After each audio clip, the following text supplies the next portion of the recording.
Nous sommes réunis ce matin pour commémorer le 80e anniversaire des débarquements de la libération de la France, de la victoire et des Alliés sur l'Allemagne nazie.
Garde à vous.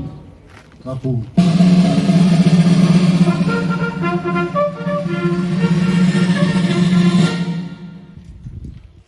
Attention pour les couleurs. Envoyez.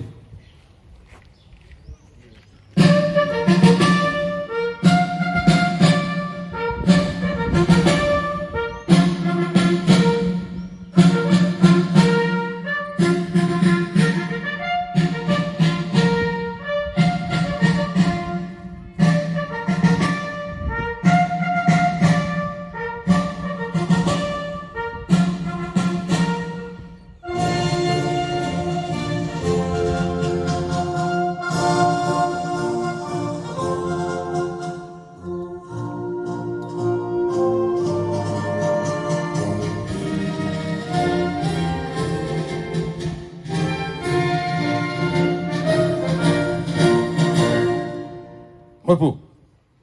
La lettre de Hervé Longuet, président de l'Union nationale des anciens combattants, par M. Patrick Cabanettos, président de la section de l'UNC Saint-Gilles. 8 mai 1945, il y a 80 ans. Depuis le 25 août 1944, Paris est redevenu la capitale de la France. La presque totalité de notre pays et de l'Empire a été libérée. Restent les poches de Lorient et de Saint-Nazaire. L'Indochine est encore sous occupation japonaise. Les Alliés, dont les troupes françaises occupent l'Allemagne nazie. À Berlin, le maréchal Wilhelm Keitel signe l'acte définitif de capitulation devant les représentants des vainqueurs. Le maréchal soviétique Zhukov, le maréchal de l'air britannique Tedder, le général américain Spaatz et le général Jean Delattre de Tassigny, futur maréchal de France. À Paris, le même jour, le général de Gaulle déclare « La guerre est gagnée. Voici la victoire. C'est la victoire des Nations Unies et c'est la victoire de la France. Prisonniers de guerre, déportés, déplacés, STO, exilés, réfugiés et malgré nous, commencent à rejoindre leur foyer. L'horreur des camps de concentration et d'extermination nazis ainsi que la Shoah apparaît au grand jour. L'heure est au bilan et à la reconstruction. Les mémoires s'affrontent déjà pour le pouvoir sur fond de légitimité et de lutte politique. L'épuration accentue les clivages. Au niveau mondial, un nouvel ordre se met déjà en place. Saluons aujourd'hui toutes les Françaises et les Français, héros et anonymes de métropole et de l'Empire, qui ont souffert et donné leur vie pour que la France se relève et recouvre sa gloire. N'oublions pas les soldats alliés, les forces françaises libres, les résistants de toute obédience et les nombreux étrangers qui ont contribué à sa libération pour que le pays des Lumières reprenne sa place dans le concert des nations. N'oublions pas les souffrances des familles dont les enfants et les parents ont disparu dans la tourmente de la guerre, celles des populations civiles déplacées, déportées, celles des victimes collatérales des combats, des bombardements, celles des victimes de représailles et de multiples sévices du fait de leurs origines ou de leur couleur de peau. Mobilisons-nous comme nous l'avons fait tout au long des mois passés pour transmettre aux jeunes générations la mémoire de cette période douloureuse ainsi que celle de tous ceux qui ont souffert, combattu, résisté et donné leur vie pour notre pays. Ils ont été le levain de son redressement et de son renouveau. Dans le contexte actuel, restons vigilants, entretenons esprit de défense et résilience, soutenons nos armées. Rappelons-nous les propos de Winston Churchill en 1948, 3 ans seulement après le 8 mai 1945. Ceux qui ne parviennent pas à tirer les leçons de l'histoire sont condamnés à la répéter. Vive la France, vive nos armées.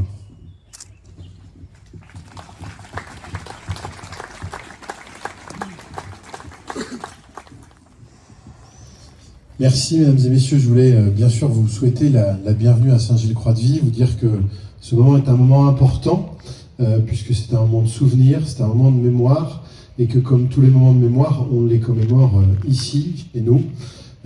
Cette année un peu plus particulièrement, puisque c'est le 80e anniversaire, et qu'on a décidé de faire les choses de façon un peu plus importante. Nous avons un camp militaire qui est installé sur le quai Garcia-Ferrand pendant 4 jours. Je voulais vraiment remercier toute l'équipe du VMHV qui nous fait l'amitié de venir ici de façon régulière. Et puis un merci un peu plus soutenu à Dominique Rotondo qui a porté cet événement. Merci à toi, Dom, à toute ton équipe. Vous pourrez visiter ce camp pendant 4 jours. Je voulais remercier bien sûr monsieur le préfet de la Vendée. Son représentant sera là cet après-midi pour l'inauguration du camp à 15h, puisque nous sommes labellisés dans les manifestations officielles du 80e anniversaire des commémorations de la fin de la Seconde Guerre mondiale. Je voulais remercier bien sûr les porte-drapeaux qui sont venus nombreux, tous les adhérents de vos associations, le conseil municipal des jeunes qui est venu nombreux aussi ce matin. Et ces cérémonies de mémoire sont aussi pour vous parce que il faut transmettre forcément pour faire en sorte que ce qui a été vécu par nos aînés ne se reproduise pas. Ce devoir de mémoire pour nous est quelque chose de fondamental. Cette transmission est fondamentale. On parle de la guerre qui s'est déroulée il y a 80 ans, mais aujourd'hui la guerre est en Europe, la guerre est à nos portes. Et donc forcément, on ne peut pas faire comme si ce n'était pas le cas, et on ne peut pas faire comme si l'histoire pouvait se répéter. Garde à vous.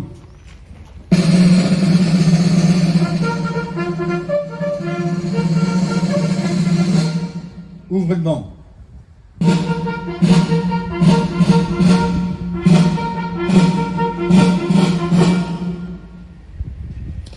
Message de monsieur Sébastien Lecornu, ministre des Armées. Le 8 mai 1945, quand la nouvelle de la victoire parvint à Paris, le général de Gaulle, qui incarnait la voix de la France libre et combattante, adressa ces mots à la nation. Tandis que les rayons de la gloire font une fois de plus resplendir nos drapeaux, la patrie, portée par sa pensée, son amour d'abord vers ceux qui sont morts pour elle, ensuite vers ceux qui ont, pour son service, tant combattu et tant souffert.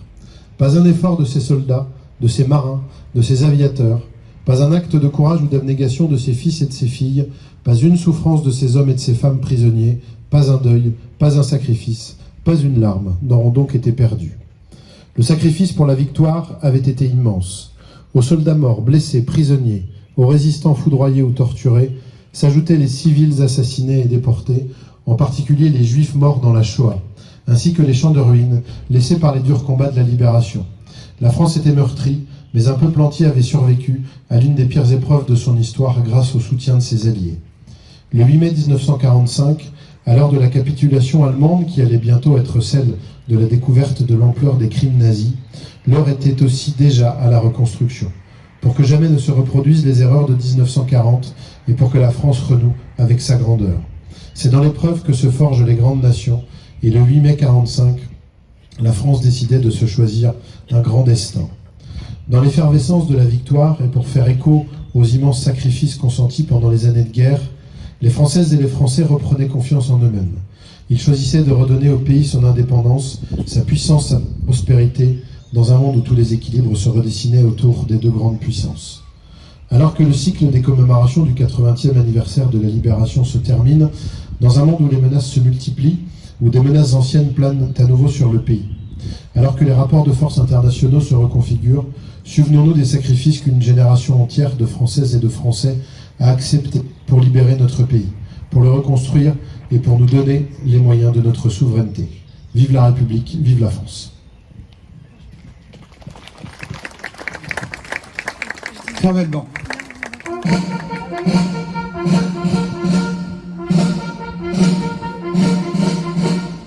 Repos.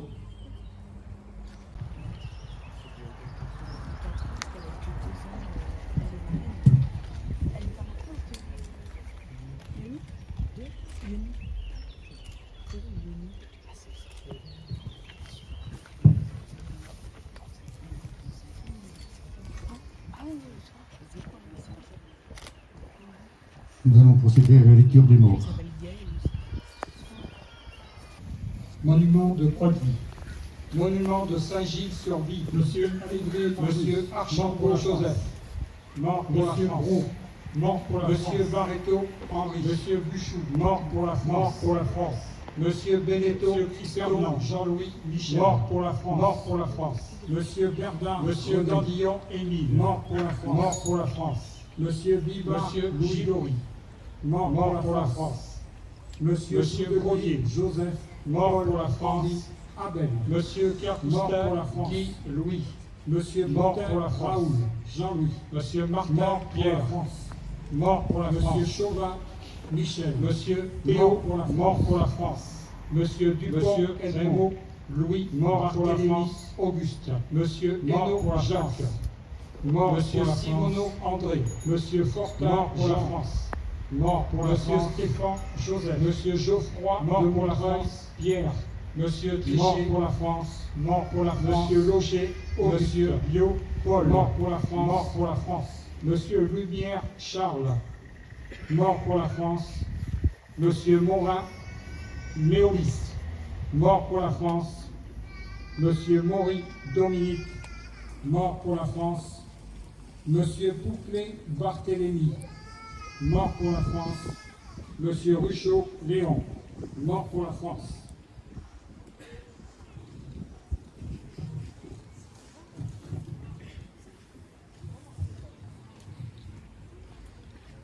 Au nom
repos.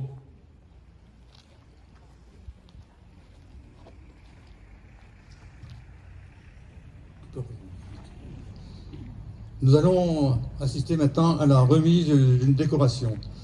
C'est remise de la médaille des blessés de guerre à M. Adrien Cyr par M. Patrick Cabanetos ainsi que le capitaine Lucas. Garde à vous.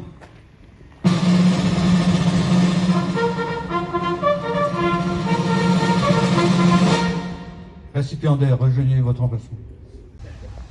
Ouvre le banc.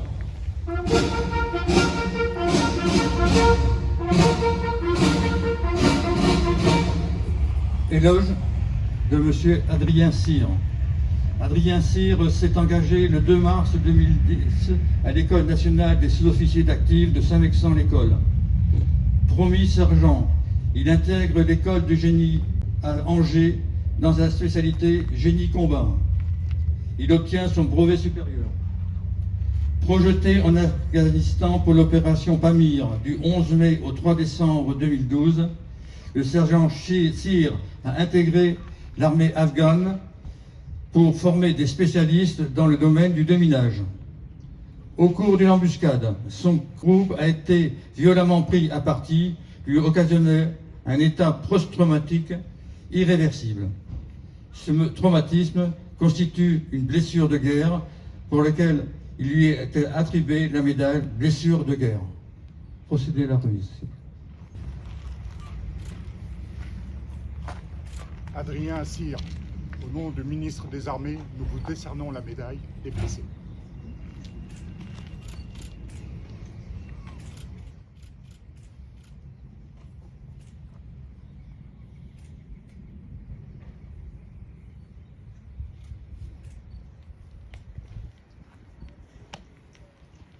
Fermez le banc.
Ce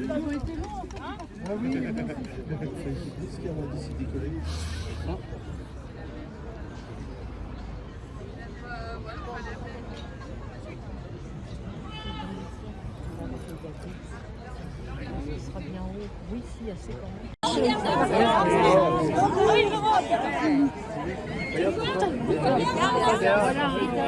Oh la vache! Il est dans l'eau. Wow!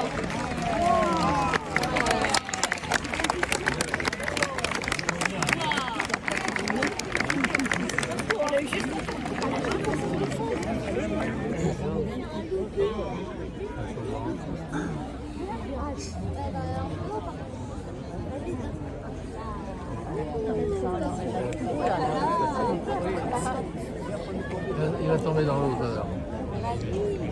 Ici, il arrive. Et après, il arrive.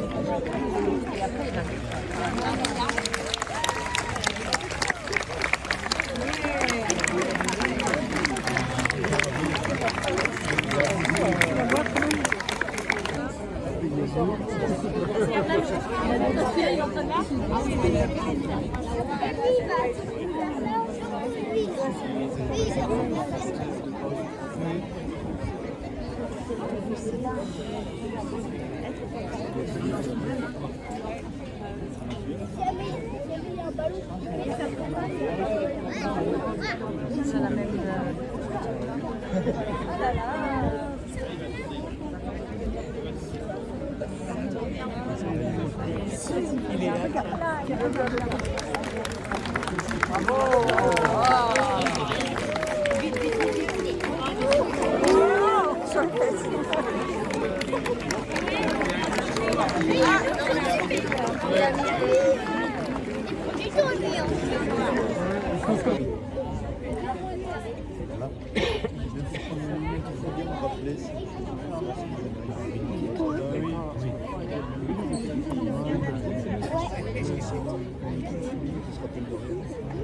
Il est à 1h du matin. Voilà, il arrive, c'est bon.